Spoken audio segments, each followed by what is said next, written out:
प्रतापगढ़ में क्यूआरटी के जवान अब नई एनर्जी के साथ नए लुक में नजर आएंगे। पुलिस अधीक्षक कार्यालय में इन जवानों को आज यूएस आर्मी जैसी वर्दी प्रदान की गई। जिले में 3 साल पहले क्यूआरटी का गठन किया गया था।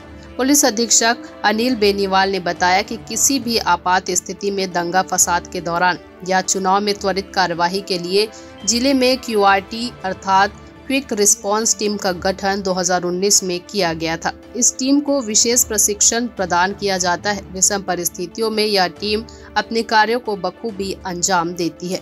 बेनीवाल ने बताया कि क्यूआरटी की जवान की वर्दी का रंग पहले नीला था। जवानों में नई ऊर्जा का संचार करने के लिए यूएस आर्मी की तरह की वर्दी आज एसपी कार्यालय में आयोजित सादे समारोह में प्रदान की गई।